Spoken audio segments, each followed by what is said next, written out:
going to be making a really nice chicken, broccoli, and brown rice casserole. We're going to be focusing on whole grains today, so the brown rice casserole. We're going to be starting with a dry cream soup mix, and we're going to make this mix ourselves. All right, so the first thing that we're going to be using is the non-fat dry milk powder. I'll help you out with it. Fantastic. We're going to do 2 cups, and this package doesn't tell me how much it is, so I'm going to measure out 2 cups. The next thing I'm going to need, Pat, please, would be the cornstarch. Okay. I'm going to do 3/4 cup of cornstarch. Thank you very much. I'm also going to need the chicken bouillon. Chicken bouillon. Any spices? Sure, yeah. I'm going to need pepper, basil, and thyme, and onion flakes. Okay, so I'm going to help you out here, Bill, because this is the first time we're using this, because we just did our pantry shop last week, so I'm going to open these up for you. It's always fun to cook together in the kitchen. Turns out this was 2 cups. There you go. All right, 3/4 cup of cornstarch. And Pat, is it important that this be exactly 100% precise, or can you kind of season this to the way you like it? Maybe you like a little more basil, you like a little less. Sure, absolutely. Thyme or a little more black pepper. Cooking should be what you're going to like. This is dried chicken bouillon flakes, actually. And the only difference between this and the bouillon cube is the shape. So the bouillon cubes are a little tightly compressed, dried out piece. They won't really mix well into a dry soup mix. So we want to use the powder. It should have the same, everything else should be exactly the same. And of course, we bought the the no sodium, no MSG, no gluten. So I have 1 teaspoon of thyme, 2 tablespoons of onion. This is my onion, my 2 tablespoons.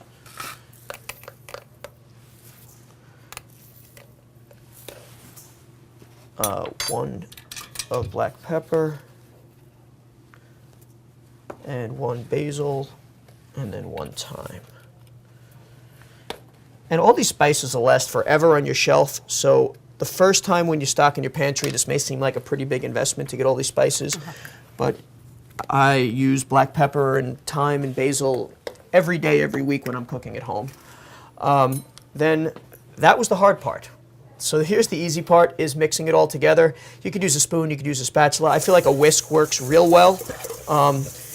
Combining it without chunking it up. The dried milk will not chunk up ordinarily unless it's exposed to moisture. So pretty much that's it. That's what it looks like, and that's your dried cream soup mix.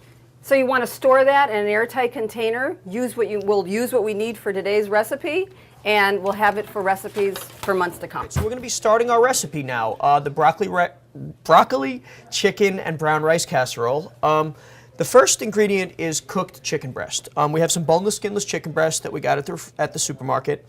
And there's a lot of different ways you can cook it. You could cook it in the oven, you could poach it in some chicken broth, you could microwave it. The quickest way is probably to microwave it, and while I'm not a huge fan of using the microwave, there are some things that we can do to make it a little more palatable to people like me, and that is we're going to make sure we season it properly, and we're going to cook it in a way that at least it's not just plain old microwave chicken. So I'm going to take a little bit of the same seasonings that we used in our dry soup mix, some black pepper, some basil, and some chicken broth. And the chicken broth, the idea behind this is I'm going to cover this in saran wrap, and while it's microwaving with a little bit of water in there, it's going to create a little steam, and we're going to have some chicken broth that's going to sort of circulate around the chicken and flavor it while it cooks it. Can I ask a question, Bill? Sure. Why would you cook it first? See, so if I was reading this recipe and it said cooked chicken, I would figure that I should chop the chicken first and then cook it. Well, that's a great question. Ideally, chicken's going to be easier to cut after it's cooked. It's not going to fly apart. It's going to stay together in nice, easy to handle pieces. But also, it's going to be a little more sanitary. We're not going to be touching raw chicken to our cutting board and having to stop and really get down and deep and cleaning and washing and sanitizing and resetting. So anything that we can do in an order that will make our cleanup a little easier will also benefit us along the way. That's great. So I'm sprinkling this with a little bit of our world-famous low-sodium chicken powder, chicken broth powder. I'm generously going to season this with black pepper. A great chef once told me that men always over pepper and under salt. And I'm just going to put about 2 tablespoons of water on the plate. We're going to cover this in saran wrap. We're going to put it in the microwave for about 3 minutes or so, and I'll show you how to check when it's done to make sure it's cooked all the way through. Great.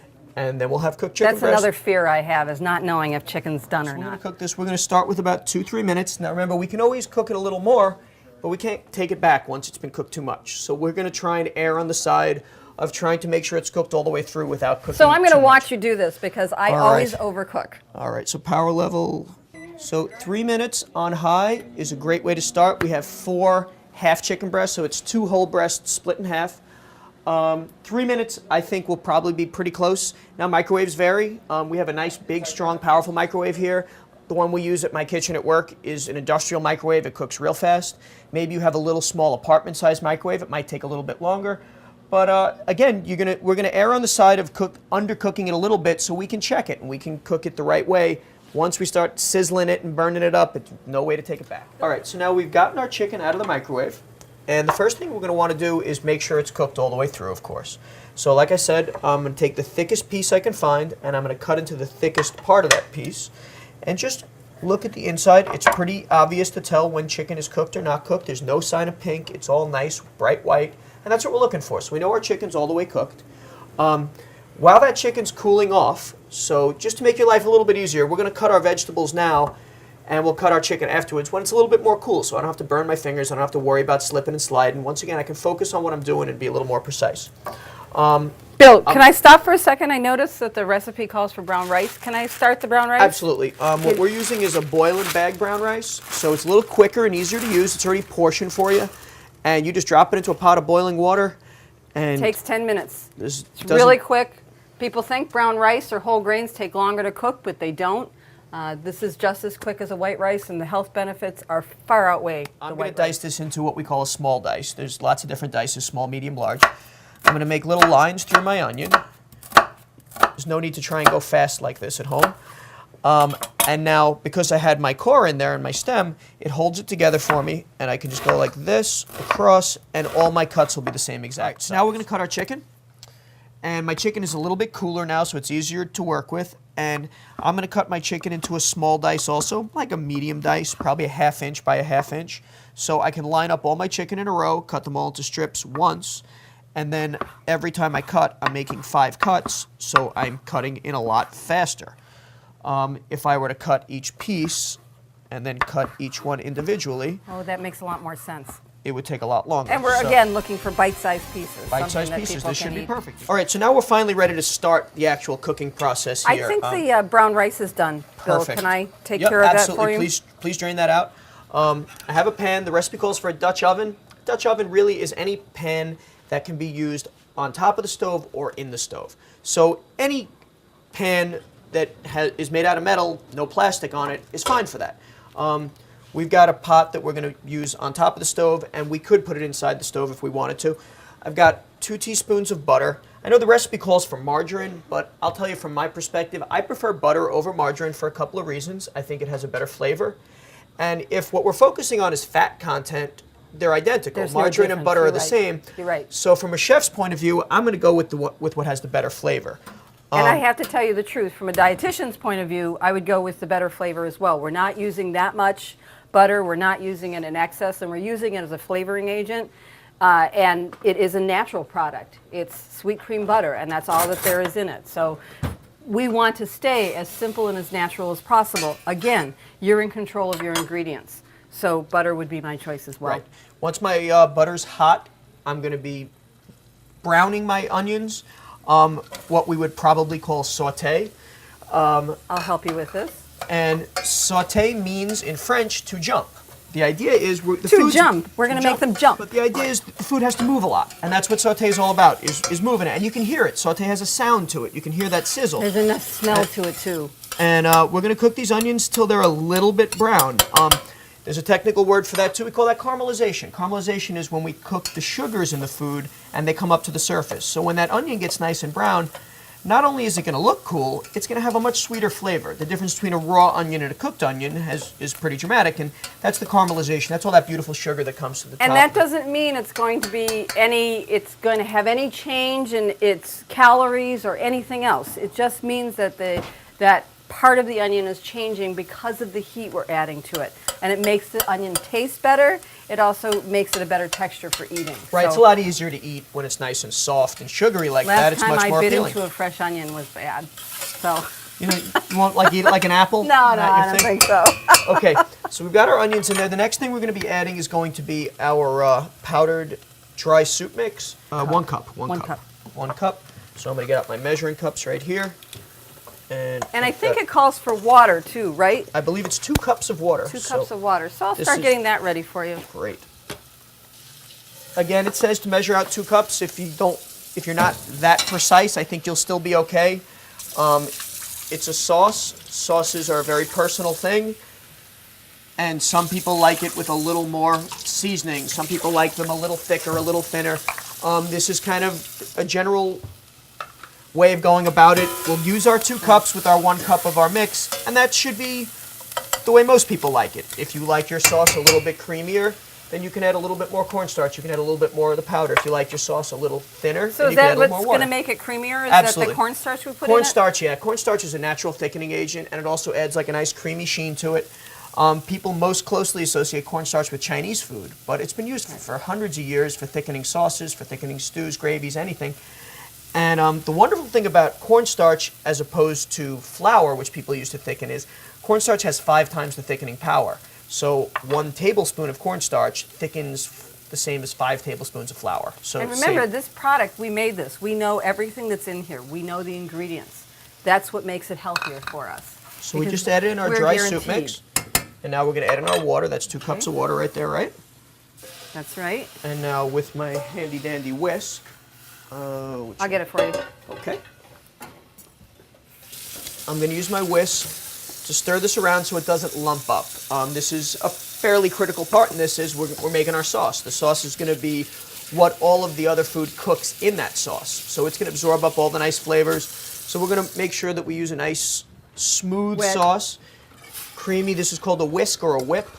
The concept behind this is it's used to incorporate air into food. It breaks food up real quick and smoothly. It's what we use to whip cream. It's what we use to mix batters, things like that. Now, could I get away with a spoon? Probably.